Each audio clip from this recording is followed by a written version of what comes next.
Hello, rubber-minded people. Welcome to episode 40 of Mr. Rubio Used to Run, the Running Warehouse podcast, featuring Connor Blaylock, and I am Mr. Rubio, Joe Rubio. We are the co-hosts of this fine adventure right here. And just to start out, if you're not into geek stuff, like really geeky running shoe stuff, just get out. You got to get out right now because it's going to be bad for you. What's been going? How's your running going? Let's start with that. We'll start easy. Okay. Running is going good. We're back in the swing of cross country season. Yeah. We're starting to think about racing. Right. We're starting to get a little bit more. I mean, the intensity's still not there yet, but we're slowly making progress. Yes. We're kind of like just Priming accumulating some cash, Exactly. Getting those reserves. I think we have a bucket and we're putting little drops of rain in it. Yes. With the goal to be filled up to the top at the end. And you've been doing a good job keeping everyone in line because you can get excited at this point. You can, especially you have young gentlemen with a lot of testosterone that you just need to be reined in a little bit. But anyways, any plans today? Today is National Cheeseburger Day. Yeah, I think we're going to definitely eat a few burgers on my end. I think you gave me the discount of the day. What do we have? We got a double cheeseburger at McDonald's for 50 cents using the application. So do I smell a McDonald's sponsorship in the works? Perhaps. I'm working on that. Okay. Yes. Okay. We got a couple clowns there anyways. Ronald McDonald and such. My running, I decided, okay, let's try getting back in shape. So I did a fartlek the other day. Did you? Yes. Day before yesterday. And how did that go? It was painful. Running hurts. And I couldn't run yesterday. I was too sore. What kind of paces are we looking for? I have no idea. Okay. Yeah. I did minute on, minute off. Okay. Times 6. Okay. And it was just faster than my normal jog. Mm-hmm. And that resulted in a lot of DOMs. And it was even delayed. Yeah. Yes. Okay. DOMs, for those that don't know, delayed onset of muscle soreness. Yes. This was immediate onset of muscle soreness. Yeah. IAMS, something like that. But today we're going to dive into something. It's a new episode we're going to call In the Weeds. Ooh, yes. I like it. And it's not going to be as in the weeds as it could be. It's just touching the weeds, smelling the weeds, but beginning to get into the weeds. Yeah, because we did a little bit of research to prepare for this, and some of the experts I talked with, I'm like, I'm not going to be able to get that. We're going to have to bring them on in the future. Yes. But I think we'll give a really good starting point. And we even talked about midsoles in some of the earlier episodes. I think we had a history of midsole. I think this will be a nice step up from that episode. We can get a little bit deeper. We can go into a lot of the changes we've been seeing because there's so many evolutions constantly happening. Yeah. And if you didn't pick it up by this point, we were going to talk about midsoles. Got ahead of myself. Yes, you got a little ahead of yourself. But so I, being the old person in the room, will start with like a history of midsoles and so forth, the way it started. And then we'll continue with a discussion of where we are going from here to, easy. Yeah, to here. So nothing with the ray. that is the ray. What is it, 4.5 ounces or something like that? Yeah. I think this thing is not 4.5 ounces. It's, but anyways, so before, at the very beginning of running shoes, and this goes back to the guy down the hall, Crawford Lindsay, ran for Princeton in the 60s, and his shoes were actually fitted by the original founder of New Balance. And what they were was a slab of rubber glued to a dress shoe top. Right. And it was called, forgot, but it had these little razor blades. And so the razor blades acted as a cushioning of some sort. So that's where it started. Now, do you know where the midsole actually was invented, where it came from?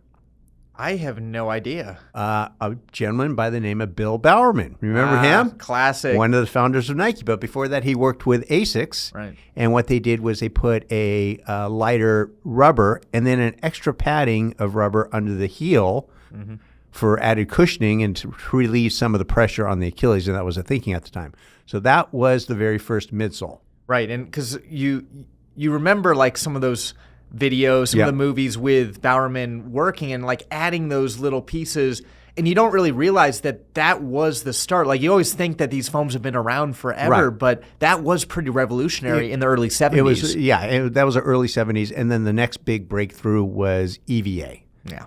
And I don't even know what EVA, ethylene, vinyl acetate, some crap like that. But basically, it's a molded process. Initially, it was just a slab of this rubber, a foam, I guess it was, right? It wasn't really a rubber. It was a foam. And you cut out the shape of the shoe and you glued it to an upper. And the first shoe was in 1975, the Brooks Villanova. The first like mass market. Yeah, with an EVA. Yeah. And so what that was, is the reason it was called EVA is because a gentleman by the name of Marty LaQuarrie, he was ranked number one in the world in 5,000, one of the first American kids to break 4 minutes to the mile. Started a company called Athletic Attic, which is where I used to get my shoes back in the 70s. And anyways, he worked with Brooks on inventing the shoe with the EVA midsole. Yeah. And Mr. LaQuarrie went to Villanova High School, or Villanova College, which is where the Pope is from. And yes. Do not fact check that.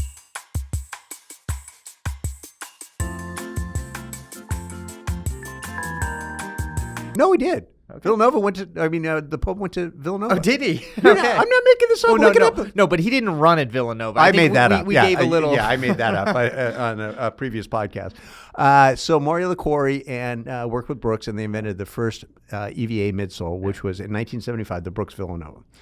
And that pretty much was it until 2013. Okay. So 1975 to 2013. The only thing that really changed was people like ASICS put this, I don't know if it's like a cassette, you call it a cassette, or a coffin or something like that, but basically it had inserts. Like they had a gel insert. Yep. Nike had air insert. Everyone had some sort of insert. Yeah. But basically it was EVA throughout, and then in the high impact areas of the heel and the forefoot, or at least in the heel, you had an additional material.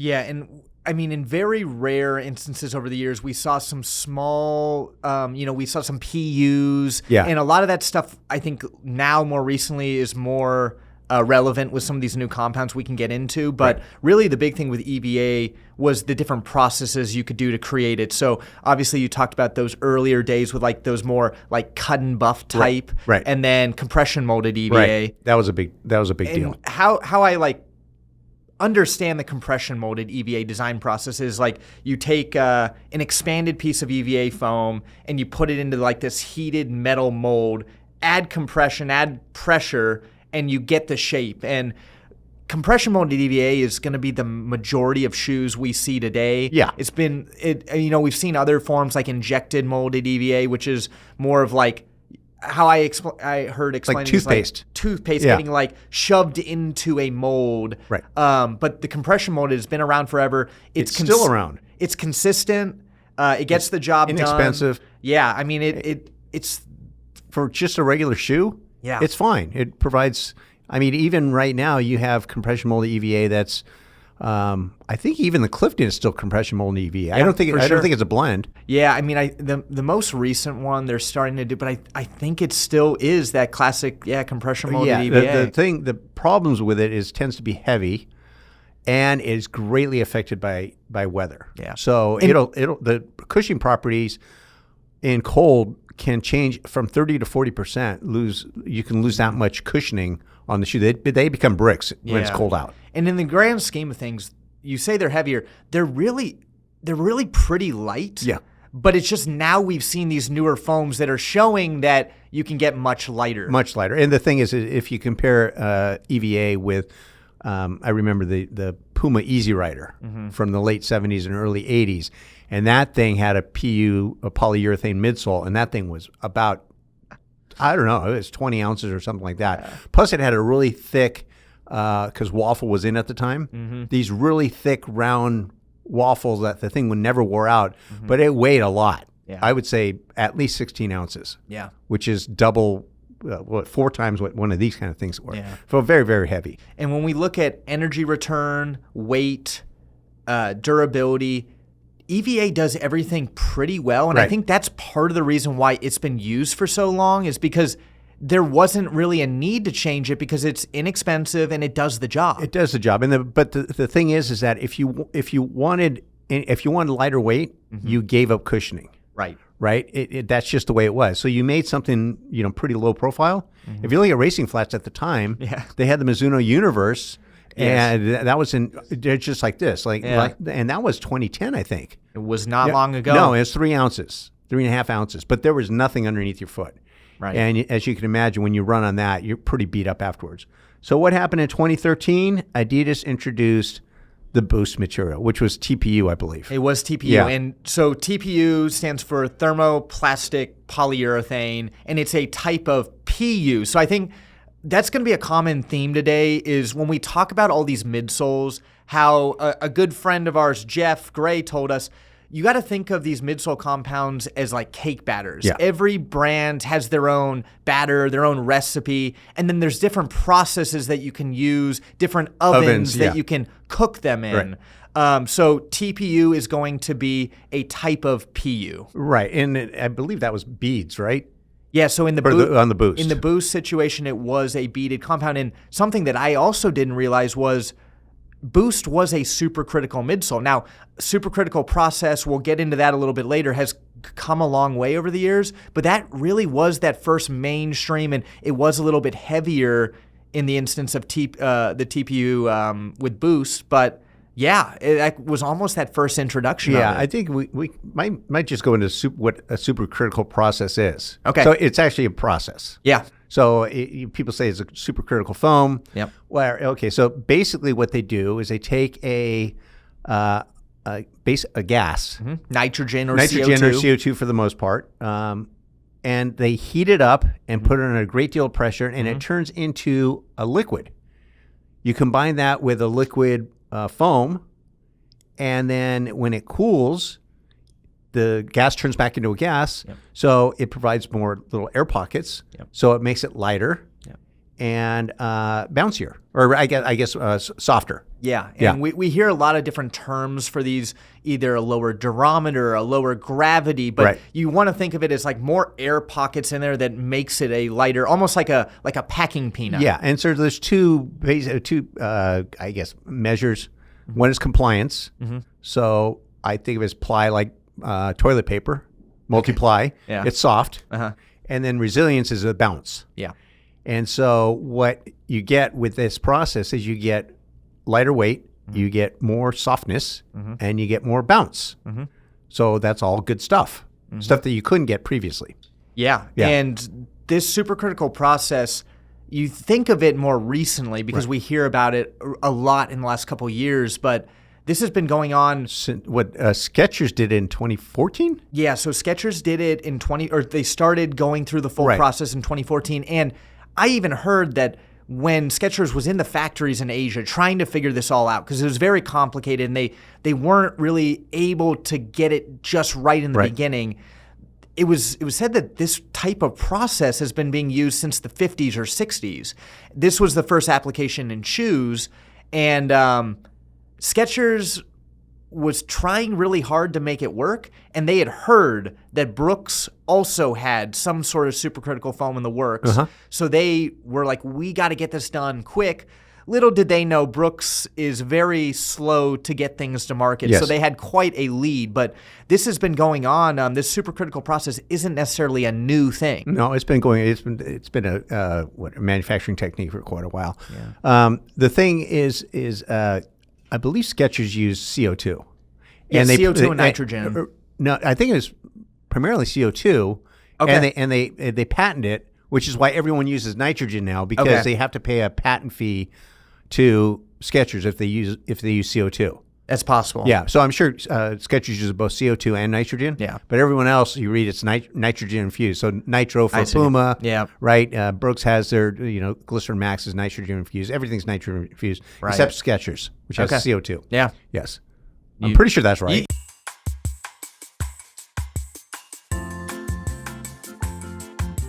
Yeah, no one fact checked it. Yeah, exactly. No one's seen if the Pope ran track at Villanova. And I think that's another thing is like, we already talked with Skechers team and a couple others who really know this stuff. So it'll be interesting to see the history behind the scenes, because when I talked with them, there was so much like cool things. And like, again, in these early days, it was so hard to do, and they weren't even sure if it was going to work. So when Skechers unveiled this to some of the early people, so they showed some early Hyperburst Supercritical EVA shoes to Runner's World. I guess Runner's World was maybe a little even unsure if this was actually the future, and Skechers was like, no, this is it. Every shoe is going to have this in the future, and I think everyone was a little weary at the time. I know. Skechers has a bad rap. It's like, when you have ads with Kim Kardashian, I mean, what do you want? So, but anyways, I mean, they were way ahead of their time. Yeah. And the next big breakthrough. Go ahead. Let's just go back real quick to TPU. So again, big breakthroughs from Adidas. And they had this beaded foam, and with the TPU, the benefit of it was extremely durable. Right. It had very good energy return, but at the time they just weren't able to figure out how to get it lighter. Right, and it was soft. Right. And then I think that will move us forward, and we'll go to the next future, but know that TPU at this point it maybe wasn't light, but we're able to change foams and make different iterations with things we'll get into later with ETPUs and ATPUs that just continue to evolve that foam story. The whole thing. And it was, Adidas tried to use their Boost in racing shoes, but it was only small amounts because the stuff was so heavy. Well, the marathon world record was done with a Boost shoe, and even though it was a little heavy, I think the runners were finally understanding that you can get this energy performance benefit, which is fantastic. And then in 2016, were you in LA watching? I was. We were both. Yeah, we were there and watching the Olympic trials and the marathon, seeing Galen Rupp and Craig, and it was a clear advantage that these people, because at the time you did not see stacked racing shoes. That wasn't a thing. And no one knew. So we looked at their feet, and I remember seeing Galen Rupp's feet. He was wearing a streak upper. Yeah. Streaks at that time were very thin, and it was a very big shoe. And the only thing we could think of at that time was Galen's injured. He needed a special shoe. Right. But then we started seeing it on other Nike athletes' feet, and we're like, maybe there's something else. Shalane ran in it. Yeah, I mean, Craig. Right. It was a thing. Mm-hmm. And they all ran very well. They all ran very well. And then in 2017, the Vaporfly. Vaporfly 4%. And Kipchoge breaking 2 hours. In the Vaporfly Elite, so that was the custom version of the Vaporfly 4%. But it was 50 mils. And it had 3 plates. We don't have any verification of that. Yeah, so I've heard different stories, but the theory. It was a special version that was customized to his and feet. then World Athletics came along and said, no, we're not going 50 mil. We're going to keep it at 40. Yeah. But there's workarounds on that too. Sure. Yeah. But this was the introduction of a PEBA-based foam. Yeah. And the benefits of PEBA at the time were now way lighter, way bouncier, a very unique underfoot experience that you really couldn't find in any other shoes. And really the only huge disadvantages were they were expensive and they were hard to make. There weren't machines that could make enough of these shoes. And they were also squirrely. Definitely a little more squirrely. But when people started running the 4%, what they I guess made a correlation between softness and rebound. Yeah. So a lot of people had a hard time understanding that you could still have a firmer shoe and still get the rebound properties. Right. So 2 different things. You have compliance, ply, multiply, toilet paper. So softness and resilience. That's the bounciness. Yeah. And that's the thing with PEBA. PEBA is the actual name of the material.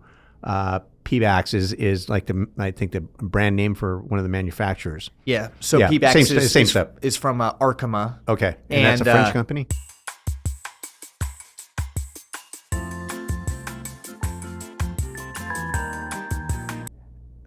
Maybe. Yeah, I think so. Yeah. Okay. Don't fact check us. And then in the industry, I guess a lot of this PEBA is known as nylon 11. So if you'd ever hear nylon 11, that basically means PEBA. Okay. It's used a lot in the factories, and we're seeing more and more of this today. Yeah. Like we said, still the majority of foams are going to be EVAs, a compression molded EVA, but we're seeing more and more PEBA foams, and it was an issue of it being expensive and not as durable in the beginning. That's all changing. The PEBA foams are getting cheaper to make. We're getting more machines that can make these foams, and they're getting more durable. Yeah. So it's not necessarily like the early days of the Vaporfly was originally called the Mayfly because of its lack of durability. Of course, the Mayfly could only be used for 100 kilometers. Yeah, and not to say that PEBA doesn't lose, resilience. Yeah, it does, but peak performance is probably still 200 kilometers.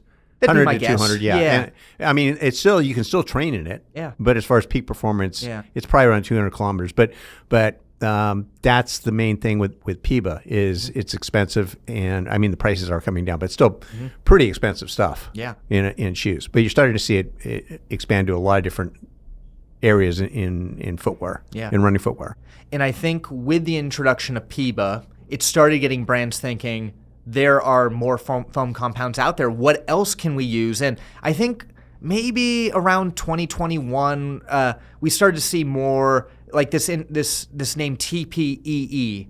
And I didn't really know what it was at the time. I just figured another type of supercritical foam that is bouncy. And TPEE is a subsect of a TPE. So with like TPU is a PU, TPEE is a type of TPE, and TPE is a thermoplastic elastomer, TPEE is a thermoplastic polyester elastomer. So better energy return, a little bit softer, and it's had some similar qualities, it seems, to PEBA, but just another recipe, another formula that brands are able to use. Right, and use it, if you hear something like Zoom X, there's different formulas, different cake recipes, depending on what the end result is you want the shoe to perform like. Right. So you're not putting the AlphaFly foam in an everyday trainer. So the majority of Zoom X foams seen in the racing Nike shoes are going to be PEBA-based compounds, and the majority that are going to be seen in your trainers, like your Invincible, your new Vomero, even some of the trail options are going to be TPEE. Yeah, and then we move on from that. Is there another one in there? Well, one other, So I guess, again, there are all these different iterations, and I think maybe that the next would be to go into some of these new TPU styles. So ETPU and ATPU. Okay. ETPU, I've seen in a couple different foam iterations in certain shoes. Again, just getting lighter, bouncier recipe of TPU, and then the big one that we've been seeing recently, and you're seeing it in some of the fastest shoes on the market, it's ATPU, and that's going to be an aliphatic TPU. Aliphatic TPU. And I think the first one that came out with that was the Nitro Elite 2. That was the first one, at least, that I remember on more of like, it was a popular version of it. And Todd, our friend Todd. Yeah. I mean, some of the stats that he has, and the reason that Puma went all in on aliphatic TPU, and this is compared to PEBA. It's ATPU is 15% lighter, 13% bouncier, and 30% softer. Okay. So it's softer, bouncier, and lighter. Yeah. And energy return on PEBA is about 85%. Energy return on aliphatic TPU is 88%. So it doesn't sound like a lot, but it's significant. Yeah. And for sure. the thing is that it's to make it properly, you actually get it. You make a slab of it first, and then you have this process called CNC, and I forgot what it is. It's what that stands for: computerized numeric control or some crap like that. Yeah, but basically it's a CAD machine that has like a Dremel tool. So you program in how you want the thing, but you can't make like intricate designs. So this is the new A6 Metaspeed Array. Yes. And has a aliphatic TPU midsole, but you can see on the sides, you're not getting a lot of, fun, little graphics and stuff like that. What you're getting is a chunk of really light, really soft, really bouncy rubber. And just recently, I learned that this was an ATPU. And when you get it on your feet, you realize that there is something special there. Right. Very soft, extremely lightweight. I mean, this is going to be the best weight to cushioning ratio shoe on the market. What is that, 4.5 ounces? 4.5 ounces with technically a little bit over 40 mils a stack. So a really impressive shoe. And this ATPU process, I guess, was taken from the car industry. Yeah. And it's, I guess, known because of its ability to absorb energy and then bounce back. So that's why I'm guessing. And also be light. And of course be light. Right. And Todd from Puma, they found a really good recipe for their ATPU, and you bring up these numbers of 88 for whatever Puma was using versus 85. I think the thing to realize about that is currently right now, but we don't know. All these brands are tinkering with their PEBAs, with their ATPU. So which foam compound is going to end up being the winner? We don't know, because we're really in an early stage right now of messing with these foams. So talking with Skechers, they said, we're going to see 90% plus in the future. And we really can't get too much lighter. When you have a shoe like the Metaspeed Ray at 4.5 ounces, I think it's possible maybe we could get a little bit lighter. But at the end of the day, a solid piece of material is always going to weigh something. So at a certain point, it's going to be how much more energy return can we get out of that. But I have seen an 85-gram stacked racing shoe from China. And you're right. 85 grams times 3.5, basically 9 times 3.5 is 9.27, right around 3 ounces. So I think to that point, yes, we maybe can get lighter, but I think brands are going to have an easier return getting benefits through energy return. Correct. Yep. Because you make stuff too light and then it gets a little bit. Yes. Yeah. The durability goes down generally when you make it lighter. What I heard was like one of the hardest part is with making foam so light is actually making it so the foam can bond with the upper. Part of the issue with some of these foams is just being able to make sure they will be able to bond the materials and like stay together as one whole shoe. Right. So that is another. There's a lot of things in the back end where you say, why can't you do this? Why can't you do that? That there are reasons behind things. Right. And the other thing to keep in mind is you have to have the compliance, the squishiness, work in conjunction timing-wise with the rebound. Right. So what happens is, and I experienced this myself, I was out running, I'd run in deep sand every once in a while, and I had what's called the Neo Vista, which is a very, very bouncy shoe from Mizuno. Yeah. And on the streets, very, very bouncy. But then when you get on the sand, there's nothing to return the energy, and the energy cost for me to run in the sand with that shoe was exponentially harder. Yeah. Because you didn't, and the same thing if you have a super soft shoe without the rebound that matches, you just sink into the ground and then that's it. Yeah. It's like running on soft surface, right? So that's the other part of the cake mix is making sure that we have everything working in conjunction. And it's interesting with this whole cake mix philosophy because you start thinking, well, what if you mix a chocolate cake with a vanilla cake? And I guess a lot of brands are messing with that now. And of course, we see things like the Endorphin Pro, which mixes the Power Run PB with the HG foam, and you can do different layering, you can do blends, and you can do things. And I guess some of these work really well together, and then some brands have found that mixing certain foams together are really challenging. So that's where kind of fitting these puzzle pieces together is tough, and that's where it's just going to take time to figure out what is the best recipe. Yeah, and the same thing happens with shoe design, right? You change like a EVA type of foam, and then you add a supercritical foam with it, and sometimes it works great, and sometimes it just, you go, what happened here? How'd this pass quality control? Because this thing sucks. Yeah. I can name a couple shoes that aren't good that way, but I'm not going to. Because we have a whole bunch in the warehouse we got to sell. Yeah. Right. Yeah. But, okay, so then we've got, really the only other like big recent one that I've been hearing about, and it's more of a process, but it's a non-compression molded process. So we talked about compression molded EVA. So the non-compression is that part before, you've got this big slab that's kind of expanded out, and I guess foams in this process are very lightweight, very good energy return, really good, really low like durometers. But the issues are they're not very durable, and I think there is some complexities with this, just kind of like cutting it out. So that's where these machines can come in, where you can actually cut out exactly the shape that you want.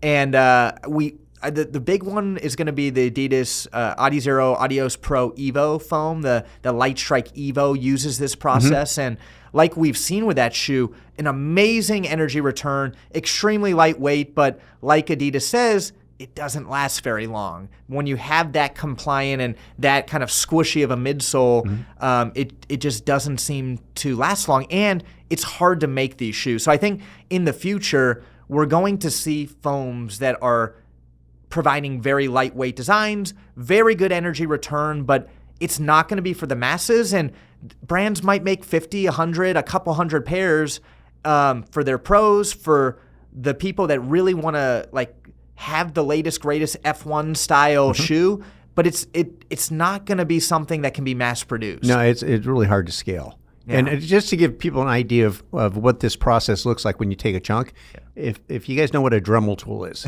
and I bring up the Dremel tool because John Luke, the guy who invented Hoka and the stacked shoe, if you look at a picture of his first Hoka, which I'm sure we can find and put on the YouTube portion of the podcast, it looks really similar to the Ray in the sense of it's just a flat side. So he literally bought these gigantic chunks of foam and hand carved it using a Dremel power tool. Yes. I don't know if it was in his kitchen or in the garage or something, but basically he just shaping it himself until he got the design he wanted, and that was the first Hokas. And it's the same process, because now you're using a computer and you're programming in the size and the shape that you want, and it comes out with the midsole. And that same process, the kind of the old school Dremel, was actually done in the early days of the Endorphin Elite 2 that you see now. Yeah. So when we look at that shoe now, it's so soft and squishy, but that came out, in the last 6 months, last year?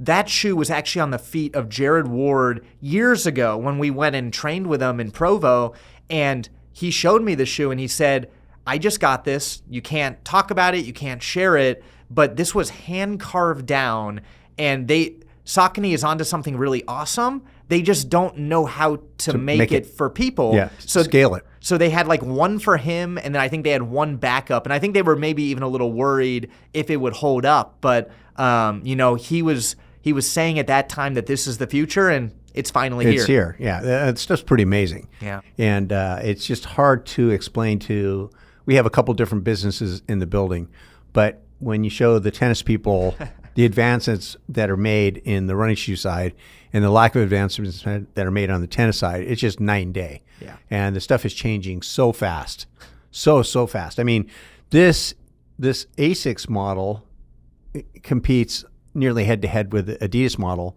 Oh, yeah. And this is $200 less expensive. So the price is already coming down on something like this. Yeah. So I can't even imagine something this light, this soft, this bouncy 2 years ago at $300. It's $300, right? $300. Yeah. It's hard to imagine calling it a $300 shoe a great value, but it is a great value. It is. Yeah. And I think it's going to come down to the individual person, because I've talked with some runners. That's been my race shoe the last couple months, and I've talked with some other sub 230 marathoners that are absolutely loving the Ray.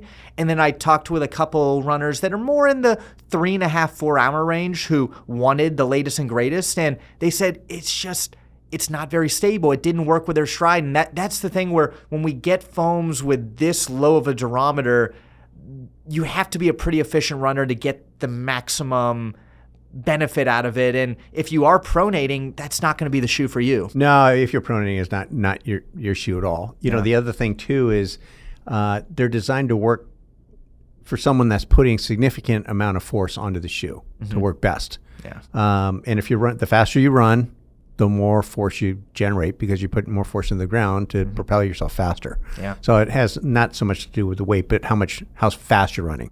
And I know you've talked about some really great 800-meter runners that they're putting so much force into their stride that they really can't do high mileage. No, they can't do high mileage. So it's someone like Donovan. Yeah, Donovan Frazier. Yeah, if you watch him work out, the amount of force coming, he's ripping up the track, literally ripping up the track. So I saw him work out one day, and his back was completely covered in remnants of the track from his spikes ripping up the track and going onto his back. So, it's really impressive to see, but that compared to somebody running 12-minute miles on the street. There's no comparison with the force someone's putting on the thing. But if you're running 12-minute miles and you're running in a shoe like this, it's not going to return the energy. It's going to be better, but it's not going to be nearly the benefit that it is going to be for a faster runner. Right. And when I talked with our favorite, Jeff Gray, you can see him Yep. on an earlier podcast of ours, he talked about a Hoka employee back in 2011, Robert Purvey, and he said that he told him that in the past, running shoes were all about added technologies. You know, we hear gel, air, and in the future, it was all going to be about foams. And that was almost 15 years ago, and he was spot on with that. And I mean, I think moving forward, foams still have a long way to go. I mean, we've seen so much in the last couple of years, but this is just the start. It's really cool. Yeah. It's fantastic stuff, and we're just at the beginning of it, and people are thinking, you know, how much faster can people get? Mm-hmm. And, you know, I kind of play around with stupid stuff in my head, but, you know, a 4-minute mile back in my day, what is that worth now? Mm-hmm. I'm thinking a 351 mile, 351, 352. Really? You think it's that much? So you start looking at the number of people that broke 4 minutes a mile on average, and then compare it to the same number now, you gain about 351, 352 mile. Right. Is about what you need to run right now that equates to it.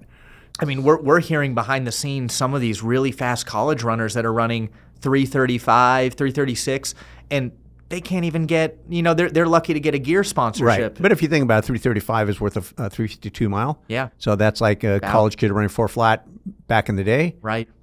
Solid for sure, but it's not, you know, earth-shattering. Right. Right. And that's what we have now. It's just like, you know, you need to run 327, 328 to even be on the finals. Right.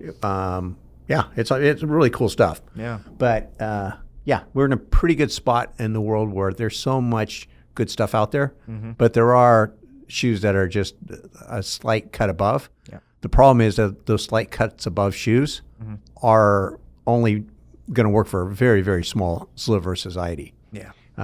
But, you know, if you got the money and you want to give it a go. Yeah. Yeah. So we went through all the main foam compounds, the main foam batters, a lot of the new processes, what you're cooking these foams in. Is there anything else you can think of that you'd like to talk about in the foam space, something, whether it be past, present, or future? I think a lot of people are listening to this. Most have run in a super shoe, but these were returned, and no, they were. I mean, and I had 2 other pair of shoes returned last week. One was a size 10.5 EVA 1, and one was an 11 EVA 1, and I gave them to Rick, who's the president of Tennis Warehouse, and the pair of 11 I gave to my partners, both tennis players, both size 11, to try in the parking lot, because I don't even know if they were aware of something called a super shoe. But they all run, and they ran in that thing, and they were just going crazy just at the experience of the whole thing. So if you're listening to this and you haven't, just try a pair, because it's crazy how much of a benefit it is. And the one thing that I will caution, if you're thinking about doing any sort of training, these things do save your legs. But if you're running on soft surfaces with a plate, you need to be careful, because your chance of stress-related injuries goes up significantly. And soft is anything that's not the road. And if you want to learn a little bit more about that topic, what should people listen to? Our episode number 39 with Dr. Amal Saxena. Yes, a great conversation. It is. If you're into that kind of weeds, like runner's health, particularly structurally, there's a lot of stuff there. Recovery techniques, shoe design. I mean, that one, it gets in the weeds, but if you like just like really cool behind the scenes, professional running, recovery, that's the episode. Yeah, some of the stuff on there is just crazy. Next level. level. I hadn't thought about it. Yeah. But now it's on my radar. Yeah. Yeah. And I think to your point that you just got to with having some of your friends try out these super shoes, I think it's just a good reminder that, one, there are so many super shoes right now with different geometries, different foams, and I just keep encouraging everyone I'm talking with, try them all out. At least get them on your feet, because we're seeing that certain runners are just working better with certain shoes, certain geometries. And I had a friend who reached out to me about a week ago. He's running in the Berlin Marathon. He's a 240-ish marathon runner, a good college runner, and now getting back into running again. So his fitness is coming along. He ran in the pre-super shoe era, so he doesn't know much about it. But he's like, hey, I want to try to break 240. I want to start getting my times down again. What super shoes should I wear? He tried on the Vaporfly just because that's kind of the go-to. Yeah. And it worked, but he had some small issues with it. And I said, well, have you tried anything else? He said, no. So I gave him 3 shoes. He's a Kayano runner, very heavy pronator, that were a little bit more stable. And he got them all on their feet. One was kind of stable, one was a little bit stable, and one was very stable. And the kind of stable one, the Metaspeed Edge, it just wasn't nearly stable enough. And then he got the Endorphin Pro on his feet, which is a little bit more inherently stable super shoe. He said, I love this one. It fits my foot, it feels good, and I feel confident in it. He said, but it's not as light as the Metaspeed Edge. Yeah. So how much am I really going to be leaving on the table by going the Pro? And I said, we've seen a lot of data. We've seen a lot of stuff from pros that maybe they test better in certain shoes, but they're feeling more comfortable in other shoes. And I say, and a lot of the anecdotal evidence is, go with the shoe you feel most comfortable in. That's what runners seem to be running in, even if the numbers maybe show slight differences. Yeah, the other thing too is if you overpronate and if you're out there for 3 hours, yes, a constant overpronation really fatigues you. Mm-hmm. And so maybe you save a couple potential seconds by the lightness, but the fatigue will take that away instantly. And I think that's a great reminder, is a lot of these tests that we're seeing from brands saying, oh, you get this much percentage or you're this much more efficient in this shoe. They're tested in a closed environment on a treadmill, and it's usually not for 2 hours. No, it's usually someone who's fresh. Yes. And testing, and that's, I keep going back to Jean-Luc, but that's what he used to do in the ski industry and also in the running industry, is you don't test people when they're fresh. You test them when they're dragging tired. Yeah. And then you can find out if your technology is actually helping minimize the effects of fatigue or not. Right. Or it's making it worse, which is ideally not what you want to have. Definitely. Exactly. So what do we have going on? Oh. Well, what else do you have to add in the foam space? The foam space? Not too much. I mean, I think we got into the majority of it. The only thing I can say is I'm starting to get more shoes in, over the next year or two. And again, kind of what we keep saying throughout this podcast, this foam space is not slowing down. No, and it's going into different areas, like everyday trainers. Yes. Yeah. Now you're seeing this whole new category of we call them super trainers. Yes. Right. It's like the Mega Blast. Yes. Something that isn't necessarily designed to make you faster. It's just to give you a better long run experience. Once you're getting fatigued, you get less fatigue towards the end. And I think that style of shoe is going to be a really important shoe for the future. And I know we can't talk about it specifically, but the shoe we saw 2 days ago that I put on my feet, and when I got it on, I've tried on so many shoes that it doesn't take me long to know when someone has something special. And I got the first one on that had this new foam. I said, it's fine. Okay.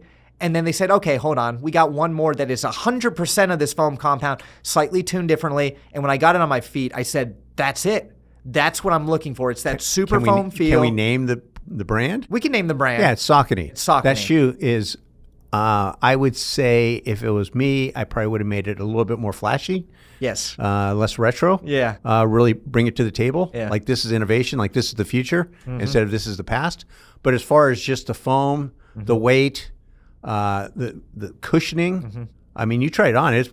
It's awesome. It's amazing. And I think that shoe got us thinking, we need to learn more about this. So I did reach out. We're going to talk with the head of foam development and at Saucony. So we'll have that call soon. So hopefully we can report back to the people some behind the scenes foam for maybe the next episode or two. Yeah, and the other cool thing is that all these really high tech foams are making their way into everyday training shoes. They are. And they're being, the batter is being cooked a little bit differently to provide you the type of experience that you need on an everyday training shoe. Maybe layering the foams. Right. And then the other thing we're seeing is there's what we call traditional everyday trainer. So it's like the old school running shoes.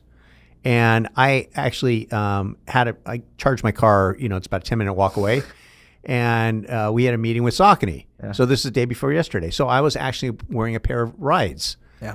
And I usually wear stacked shoes walking around, but the Rides with more of a traditional, still not the old school traditional height, but lower, firmer, EVA, midsole, just old school, way better for walking. Yeah. And also being a senior citizen, when I walk and run in stacked shoes, I tend to trip a lot because I don't know why. I just have this certain height. If I see a curb, I have it in my head somewhere that I need to lift my foot a certain height to clear that curb. Well, when you have all the extra foam on the bottom, it clips. So, and it is worth noting that Saucony, with this new ride, because earlier rides had kind of EVA blends, it now does use the same foam that was used in the Triumph before. So Saucony actually is the one brand that in their standard daily trainer, they are putting a pretty decent foam in it. But I mean, we're starting to see that more and more. Sure, Hoka seems to continue to use the compression molded, but a lot of these standard shoes, I think they get forgotten sometimes because they are boring and maybe not the most flashy shoe, but you get them on, and some of these current shoes, I hadn't had a Ghost on in a while, and I got it on, and it's a pretty good shoe. Yeah. Most people, especially, it's probably the number one shoe. If someone is newer to running, they say, I need to start, I put them in a Ghost because it fits good, it feels good. You can't go wrong, and it's a good starting point. And then they can expand on from there. But there is a new category of shoes that we call energized running, and that is a kind of shoe, if you're a high school kid and running cross country, perfect for that because you're running multiple paces. Yeah. You're running track work, you're running hill reps, you're running long runs. You might even have to race in it. But it is what I would consider a modern interpretation of daily trainer. Yeah. It's something that if you're running, you're going to opt for that over a Ghost. Ghost is like someone who's walks, like a lot of what I do, walk, jog kind of thing, right? Right. And that's fine for that. But if you're running up tempo and running faster and like to do stuff like jump over things, that energize. So it's going to be like the Evo SL, the Rebel, to a lesser extent, the Mach 6. But even these new foams, you bring out something like a Vomero 18, and these new foams really improve the experience quite a bit. Not so much for walking, but for running, definitely. Yeah. And that's the other part is, over half the people that buy running shoes don't run in them.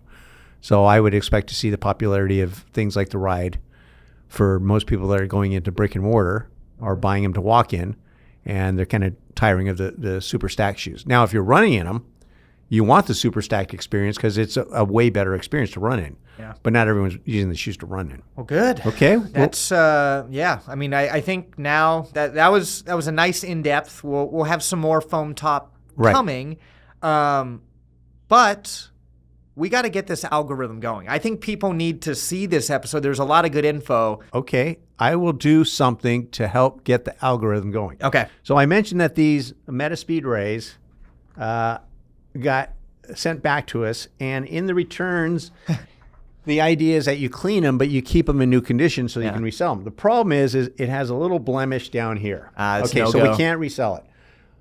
But I can give these away. Oh, wow. They are size 11. Okay. And they will go...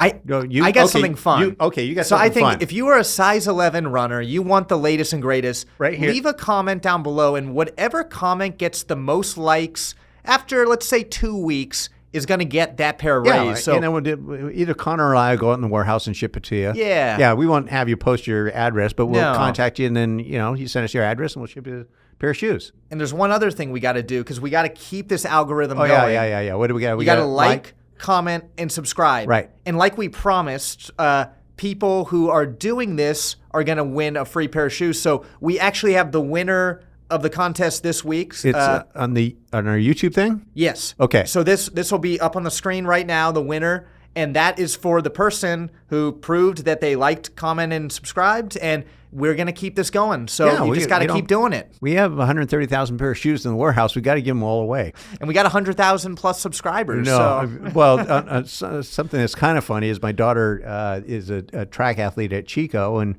one of our first days of practice, one of the kids on the team said, your dad owns Running Warehouse, right? And she goes, yeah. He goes, can you get me a free pair of shoes? She goes, you don't understand how this works. Giving you free shoes doesn't pay for my college education. So, but we do have shoes to give away. And this is outside of that little blemish inside. These are brand new. They even have the tag. I have the box here. You get the whole thing. And that's free. That is the shoe to have in 2025. Right. And what would be cool is if somebody's never tried these shoes before and wins them and then takes them out for a little spin in the parking lot. So give us some crazy comments below. Yeah. I want to see something real crazy. Yeah. And the other thing, too, is if you comment, you make us feel good about ourselves. Yeah. Right now, we're not feeling too good about ourselves. We need that. Yeah, we need some strokes, some positive reinforcement because, we live in a negative environment here. Cool. Sweet. You got anything else for us? No, we're going to keep the training rolling. Okay. We got a lot of races coming up. Yes, Maybe we do. some continue to push that. Exactly. But we are going to hunker down this next 8 weeks and focus on training. That's right. That's it. We got to just, put deposits in the bank. We're going to get after it. That's it. Exactly. Cool. Well, thank you very much. Thank you. All right. Peace out. Till next time. Yep.